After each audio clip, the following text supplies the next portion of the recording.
le petit bobo là. Ah ouais. Elle voulait faire un collage.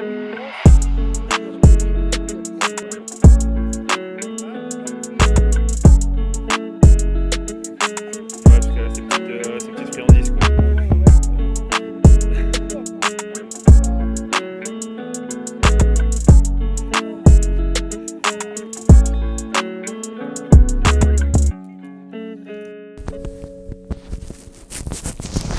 Hey. Ok. Mes amis créatifs, mes pauvres ou radins, je voulais vous présenter un petit objectif pas cher du tout, que j'ai découvert il n'y a pas longtemps, que j'ai un petit peu testé pour vous en vidéo, en photo. C'est évidemment une optique manuelle, il n'y a pas d'autofocus à ce prix-là. Alors le jour où je l'ai reçu, littéralement on est allé le tester dans un festival alors qu'on filmait l'after movie. On a testé un petit peu des images prises avec parce que c'est vraiment un pancake, c'est-à-dire qu'il est vraiment très plat et très condensé et donc il passe partout.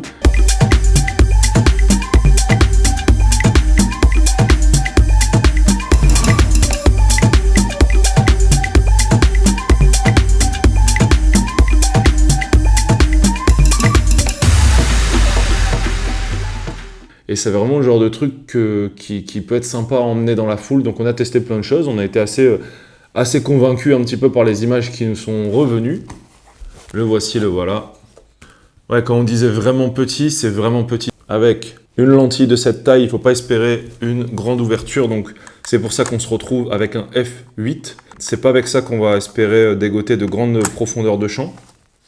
Au moment où vous l'achetez, vous avez déjà un filtre UV 55 mm, donc c'est bien pour le protéger. Après, honnêtement, ça fera pas un taf de malade. Moi, je vous invite à vous acheter en plus un ND 55 mm, comme ça, vous pouvez faire rentrer plus de lumière dans votre objectif et espérer garder le minimum d'organique, le minimum de flou de mouvement. L'idée, en fait, vu que c'est un très grand angle qui fait rentrer assez peu de lumière, hein, finalement, il a une lentille de la taille de celle d'un smartphone ou de celle d'une GoPro. Bah, l'idée, c'est de ne pas avoir ni l'esthétique d'un grand angle d'iPhone, ni l'esthétique d'une GoPro. Il faut essayer de trouver des alternatives pour rendre ça un petit peu plus intéressant. Vous le savez, moi, l'objectif que j'utilise tout le temps, c'est ce maudit Viltrox 23 mm. Je l'utilise tout le temps parce que c'est ça mon approche, moi, de la street photographie, c'est d'avoir un équivalent 35 mm. Moi, c'est vraiment ça qui m'intéresse, c'est d'avoir aucune distorsion, d'avoir un truc qui peut faire à la fois un peu de paysage, un peu de façade et un peu de portrait. Là, avec celui-ci, évidemment, c'est pas du tout le but, hein. C'est vraiment un très grand angle. Mais je pense que c'est très intéressant justement pour la street photographie parce qu'on voit un peu moins de ça.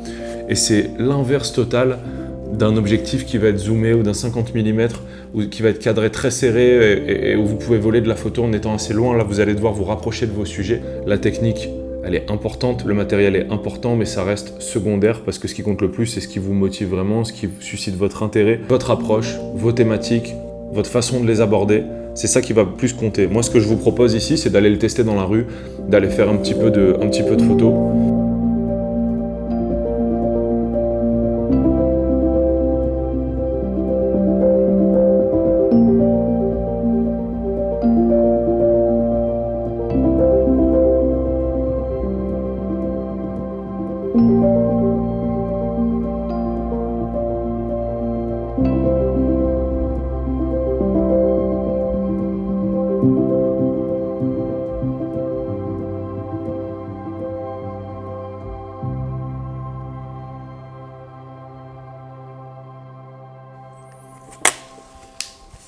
Donc ce tout petit pancake, il est dispo pour moins de 80 €. Moi, je peux que le conseiller parce que ça pèse pas grand chose. Si jamais vous l'abîmez ou vous le faites voler, c'est pas un coup complètement désastreux. Et je pense qu'en étant un petit peu créatif, il y a moyen d'en tirer de très très belles choses. Donc l'Astrory 10 mm f8 de ultra grand angle. Royal Eno. Patrick Fiori. Patrick Bruel, le café des délices.